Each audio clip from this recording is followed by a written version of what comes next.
जय श्री कृष्णा साथियों, स्वागत है आप सभी का आपके अपने चैनल कुंडली शास्त्र में। मैं आपके लिए एक बहुत बड़ा सरप्राइज आज लेके आया हूं। आप लोगों को वीडियो आखिर तक देखना है। वीडियो के आखिर में मैं आपको बताऊंगा कि कैसे आप आपकी कुंडली का फ्री एनालिसिस हमारे द्वारा करवा सकते हैं। जी हां, आज मैं आपके लिए लेके आया हूं आने वाले सप्ताह का राशिफल। आपकी राशि के ऊपर ग्रहों के परिवर्तन का क्या प्रभाव पड़ने वाला है और यदि उसका कोई नेगेटिव इंपैक्ट होता भी है तो उसके लिए एक अचूक महा उपाय मैं आपको दूंगा, जिससे आपकी समस्याओं का समाधान भी हो जाएगा। तो वीडियो को आखिर तक जरूर देखिएगा। मेष राशि वालों के लिए कैसा रहेगा आने वाला सप्ताह, आइए जानते हैं। मंगल महाराज 8वें भाव के अंदर बैठे हुए हैं तो स्वराशि राशि के, लेकिन चूंकि अभी अस्त हो चुके हैं और अगले 6 महीने तक अस्त ही रहने वाले हैं, तो यहाँ से मंगल महाराज जो है आप लोगों को इतना फेवर अब देते हुए नजर नहीं आ रहे हैं, पहली बात। दूसरा, बुध जो इनके साथ में युति बना के बैठे थे वो भी वक्री हो चुके हैं। जी हाँ, अभी 10 तारीख को बुध महाराज जो है वो वक्री हो चुके हैं। तो यहाँ से आपको दिखाई देता है कि आप जल्दबाजी के अंदर कोई दुर्घटना ना करवा लें। आप लोगों के लिए आने वाला जो सप्ताह है, जब तक बुध महाराज यहाँ पे रहेंगे और वक्री अवस्था में स्पेशली रहेंगे, तब तक आप लोगों के अंदर एक उतावलापन नजर आता है। जी हाँ, और उस उतावलेपन के चक्कर में क्योंकि 8वें भाव से संबंध बना रहे हैं तो वहाँ से कोई एक्सीडेंट वगैरह होने के पूरे चांस बनते हैं। तो आप लोगों के लिए आने वाला सप्ताह पूरी तरह से सावधानी बरतने वाला है। एक एक करके बात करें आपकी फाइनेंस पे, आपकी वेल्थ के ऊपर, तो मैं देखता हूँ क्योंकि आपके धन भाव के मालिक शुक्र महाराज बनते हैं, जो कि अभी अपनी स्वराशि के हो चुके हैं और सूर्य के साथ ही गोचर कर रहे हैं। एक विपरीत राजयोग भी यहाँ पर निर्मित हो रहा है। साथ ही आपके जो षष्ठेश हैं वो अष्टम भाव के अंदर बैठे हुए हैं, तो धन भाव के संबंध से फिक्स आय की इनकम के हिसाब से तो ठीक मामला दिखता है, लेकिन आप लोगों के लिए अभी कुछ कर्जा वगैरह लेने से आप लोगों को बचना चाहिए, क्योंकि आपके षष्ठेश भी बुध महाराज है, वक्री होकर बैठे हैं। तो आप लोगों की जो बुद्धि है, जो विवेक है, उसके ऊपर थोड़ा असर डाल सकते हैं और हो सकता है कि आप अनावश्यक ही कोई कर्जा वगैरह ले लें, कोई डेट वगैरह ले लें। अगर आपने किसी को दिया हुआ है तो इस समय के अंदर आने के बहुत कम चांस हैं। अगर आप देना चाह रहे हैं, कोई आपसे पैसा मांगने आ रहा है, तो मैं आपको सलाह दूंगा कि अभी आप लोगों को किसी को पैसा वगैरह उधार नहीं देना चाहिए, अन्यथा आपका पैसा फंस सकता है और दिए हुए जो समय है, जो निर्धारित तिथि है, उसके ऊपर आपका पैसा वापस नहीं आएगा, जो कि आजकल एक बहुत बड़ी समस्या भी बनी हुई है। बात करें आपके बिजनेस की और जॉब की, तो बिजनेस के मामले में तो समय ठीक ही है। जब तक शुक्र महाराज यहाँ पे नहीं थे अपनी स्वराशि के, तब तक ज़्यादा समस्या थी, क्योंकि अब शुक्र यहाँ पे आ चुके हैं और धीरे धीरे अपनी डिग्री को बढ़ाते जा रहे हैं। सूर्य महाराज भी ढलती हुई अवस्था के अंदर आते हुए अगले जो सप्ताह जैसे खत्म होगा, ये 16 नवंबर आएगी, तब तक ये यहाँ से जा चुके होंगे। तो जो कठिनाई आपकी चल रही थी व्यापार के संबंधित मामले में, थोड़ी आपके अपने पार्टनर से बन नहीं रही थी, तनाव थोड़े बढ़ रहे थे, उसका ये अंतिम सप्ताह है। इसके बाद में आप लोगों को राहत मिलेगी, लेकिन इस सप्ताह तो आप लोगों को अभी भी जो है परेशानी झेलनी पड़ सकती है अपने साझेदार के साथ में, अपने पार्टनर के साथ में। छोटी मोटी बातों पे आप लोगों का तनाव हो सकता है, छोटा मोटा झगड़ा हो सकता है। तो एक सप्ताह और थोड़ा सा सब्र खा लीजिए, अन्यथा थोड़ा सा नुकसान आप लोगों को झेलना पड़ सकता है। सूर्य महाराज गोचर करते करते कहीं ऐसा ना हो कि पार्टनरशिप को आपको ब्रेक करके चले जाए। बात करें आपकी मैरिज और रिलेशनशिप की, तो अभी आप लोगों के लिए वैवाहिक जीवन के लिए तो थोड़ा सा क्या है कि वही नोकझोंक और फाइट वाला समय चल रहा है। वही जो हाल आपके बिजनेस पार्टनर का आपके साथ में है, वही हाल आपका आपके लाइफ पार्टनर के साथ में रह रहा है। जी हाँ, हालांकि हर बार ये ज़रूरी नहीं होता, इसमें नक्षत्र बल वगैरह कई सारी चीज़ें हम इसमें इंक्लूड करते हैं, लेकिन सामान्य रूप से आपको व्यवसाय के अंदर इतना कोई हानि होती हुई तो दिखाई नहीं दे रही है। हाँ, बस अपने क्रोध के ऊपर थोड़ा सा नियंत्रण रखिएगा। आपका जो पार्टनर है, उस पार्टनर के व्यवहार की वजह से आप थोड़े से परेशान ज़रूर रह सकते हैं, क्योंकि बात के ऊपर वो हो सकता है कि डिसीजन या तो गलत ले लें या आपसे छोटी मोटी झगड़ा कर लें, तो वो समस्या थोड़ी सी रह सकती है। ऐसे ही आपके जो लाइफ पार्टनर हैं, चाहे फीमेल हो चाहे मेल हो, उनसे भी जो आपकी हॉट टॉक है वो थोड़ी सी बढ़ी हुई रह सकती है अभी इस सप्ताह के अंदर।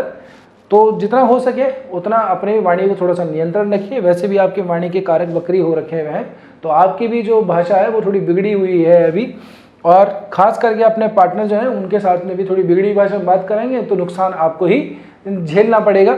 जॉब की बात करें तो आपके कर्मेश जो हैं आपके द्वादश भाव के अंदर चल रहे हैं, वक्री जो यहाँ पे गुरु हो चुके हैं, ये बहुत बड़ा इंपॉर्टेंट रोल प्ले कर रहा है। जी हाँ, देखिए 2 ग्रह अभी वक्री हो रखे हैं, एक गुरु महाराज और एक बुध महाराज। अभी रिसेंटली हुए 9-10 तारीख को, 11 तारीख को गुरु महाराज वक्री होंगे और 10 तारीख की रात को, यानी कि 9 तारीख की रात को 12:30 बजे 10 तारीख को ही बुध महाराज वक्री हो जाएंगे। गुरु जो है अपनी वक्र दृष्टि आपके 8वें भाव पे भी डालते हैं, आपके कर्म भाव पे भी डालते हैं और आपके 12वें भाव पे भी डालते हैं। यहाँ से अगर आप देखेंगे तो 8वें और 12वें का संबंध बन रहा है दृष्टि संबंध। इसके अलावा कोई विशेष संबंध नहीं है, लेकिन दृष्टि संबंध तो बन ही रहा है। आप लोगों को अपने काम के स्थल के ऊपर थोड़ी कठिनाई अब झेलनी पड़ सकती है। आप लोगों के काम जो है वो बनते बनते थोड़े से अटक सकते हैं। आप लोगों को कोई काम अपना करवाना था, अपने बॉस से कोई काम करवाना था, अपने जूनियर से कोई काम करवाना था, वहाँ पे आप लोगों को थोड़ा सा डिले झेलना पड़ सकता है। आपको अगर प्रमोशन वगैरह का अगर इस वीक के अंदर अगर आपका चांस है तो मैं कहूँगा थोड़ा सा देरी जरूर हो सकती है, लेकिन देरी होगी, निर्बंधन नहीं होगा, उसके बारे में चिंता मत कीजिएगा आप। हाँ, थोड़ा सा तो आप लोगों को समस्या है। एक थोड़ा समय आप लोगों के लिए अच्छा आ रहा है, वो ये समय 2 दिन का है। इस पूरे सप्ताह के अंदर 11 और 12 ये जो तारीखें पड़ेंगी आपकी, स्पेशली 10 भी आप इसमें जोड़ सकते हैं, 10, 11, 12 ये जो 2-3 दिन का समय है ये आपके लिए फेवरेबल है, क्योंकि चंद्र महाराज गुरु के साथ में युति कर रहे हैं, केंद्र के अंदर युति कर रहे हैं, अपने ही घर में युति करेंगे। तो एक तरीके से आपके 4थे भाव के अंदर गज केसरी योग का निर्माण हो रहा है। तो यदि कोई प्रॉपर्टी वगैरह खरीदने का सोच रहे थे तो वो उसके लिए बहुत बढ़िया टाइम है। सेल करने का सोच रहे थे उसके लिए भी बढ़िया टाइम है। दोनों ही आपको जगह पे प्रॉफिट मिलेगा, अच्छी संपत्ति आप सृजन कर सकते हैं। और अगर आपकी संपत्ति अगर आप सेल कर रहे थे तो उसको थोड़ा सा एफर्ट डाल लीजिए। इन 3 दिनों के अंदर अंदर कोई अच्छा सौदा आपके साथ में आ सकता है। माता जी का आशीर्वाद लेते रहिए। माता का स्वास्थ्य वगैरह से थोड़ी सी इतनी दिक्कत नहीं दिखती। हाँ, गुरु के वक्री होने से थोड़ा सा उनको डाइजेशन से संबंधित थोड़ी सी प्रॉब्लम उनको दिखाई देती है, तो उनके बस थोड़ा हेल्थ का ध्यान रखिए। थोड़ा हेवी खाना ना खाएं, हल्का खाना खाएं तो फायदे में रहेंगे। बात करें आप लोगों के हेल्थ की, तो स्वास्थ्य के बारे में मैंने आपको बता ही दिया था कि यहाँ पे आप लोगों को थोड़ा सा क्या है, क्रोध और थोड़ा सा जल्दबाजी के अंदर आप लोगों को दुर्घटना होने के चांस मिल रहे हैं। दूसरी बात, आप लोगों को थोड़ी सी रैशेस और थोड़े से एलर्जी वगैरह भी यहाँ पे दिखाई दे रही है, क्योंकि 6ठे भाव के स्वामी 8वें के अंदर गए हुए हैं। एक बात तो ये है, यहाँ से अपनी दृष्टि जो है वो आपके शुक्र के ऊपर भी डालते हैं बुध महाराज जो है, तो षष्ठेश की दृष्टि जो है आपके सप्तम को भी प्रभावित कर रही है, आपके द्वितीय को भी प्रभावित करती हुई नजर आ रही है।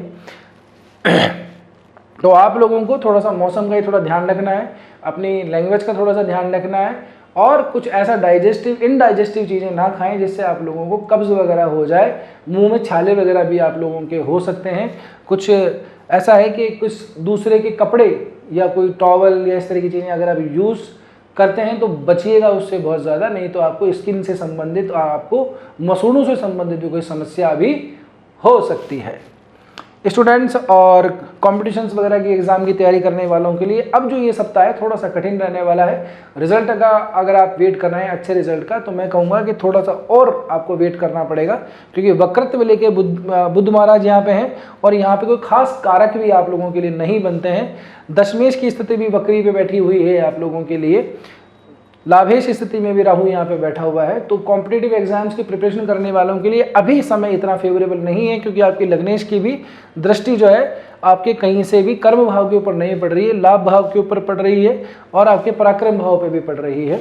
तो आप लोगों के लिए मेहनत करने का समय है, स्ट्रगल करने का समय है, अपने एफर्ट को और बढ़ा देने का समय है। रिजल्ट थोड़ा सा आप लोगों को देर से आएगा, लेकिन चिंता मत कीजिए। जैसे ही मंगल महाराज अपनी स्थिति में ठीक स्थिति में गोचर करेंगे, जब जैसे मकर में आएंगे उच्च अवस्था के अंदर, तब आप लोगों के लिए सही समय होगा अपेक्षित परिणाम को प्राप्त करने का। बात करें आपके लिए आज के लिए बहुत कोई ऐसी कारगर रेमेडी इस सप्ताह जो आप कर सकते हैं, और अपने लग्नेश जो अस्त के हो चुके हैं उनको थोड़ा सा अगर आप संभाल लें तो बेटर होगा। आपको मंगल से संबंधित जो बीज मंत्र होता है उसका उच्चारण करना है। मंत्र क्या है? मंत्र है ओम अंगारकाय नमः। जी हाँ, इस मंत्र को उच्चारण करिए 108 बार, एक माला आप डेली कीजिए और आप देखिए फ़ायदा आपको नहीं मिलता है तो ज़रूर कमेंट करके बताइएगा। उम्मीद करता हूँ कि आपको ये वीडियो ज़रूर पसंद आया होगा। वीडियो पसंद आया है तो वीडियो को लाइक करना बिल्कुल भी मत भूलिएगा। हमारे चैनल को सब्सक्राइब कीजिए और शेयर भी कीजिए इस वीडियो को अपने परिवार वालों के साथ, अपने दोस्तों के साथ में। आपकी कुंडली के अंदर कौन सा ग्रह कहाँ बैठा हुआ है, किस ग्रह की दशा चल रही है, किस ग्रह की महादशा चल रही है, अंतरदशा किसकी है, कौन सा ग्रह कारक है, कौन सा ग्रह मारक है, इन तमाम चीज़ों को देखने के बाद ही हम किसी सटीक भविष्यवाणी पर पहुंचते हैं। जी हाँ, तो आप यदि अपनी कुंडली का एनालिसिस करवाना चाहते हैं तो नीचे दिए गए नंबर पर व्हाट्सअप ज़रूर कीजिएगा। अब बारी आती है जो वीडियो के प्रारंभ में मैंने आपको बताया था। जी हाँ, आप लोगों को ये वीडियो कैसा लगा, एक अच्छा सा कमेंट आप लोगों को कर देना है।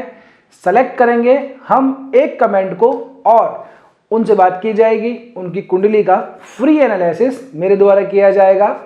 तो वीडियो कैसा लगा ये कमेंट करके बताना बिल्कुल भी ना भूलें। जय श्री कृष्णा, जय श्री राम।